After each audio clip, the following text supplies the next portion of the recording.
Hey guys, here's a lesson for all of you Christian leaders out there. Anyone who's a leader in the business world, there's a great article in Inc. magazine. I'll put a link to it below about Jeff Bezos and the one thing that he said separates people who achieve lasting success from those who don't. Now, if you don't know Bezos, he's the founder of Amazon, founded it over 20 years ago, and now is the richest man in the world. And here's really what he said. And he said this decades ago, but he lives by this rule. He said, focus on the things that don't change.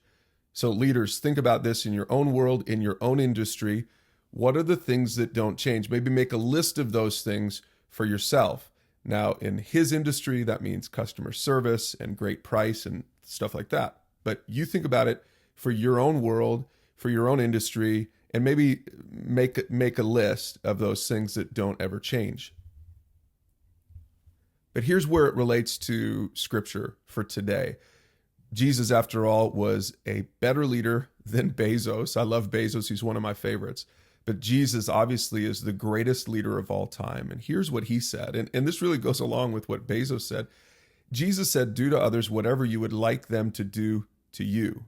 And then he said this other thing. He said, this is the essence of all that is taught in the law and the prophets. In other words, he said, this is a rule. This is a principle that never changes. What's the principle that never changes? Treat other people the way that you would like to be treated, the golden rule. You know, the essence of following Jesus, and if you want to be a leader like Jesus, you need to understand this and put this into practice. The essence of following Jesus is loving people. And loving people always boils down to putting other people first.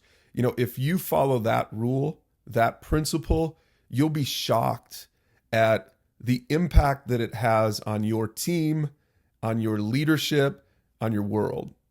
So think about this, talk about this, dig in a little bit more to Matthew chapter 7, because there's some great leadership insights from Jesus.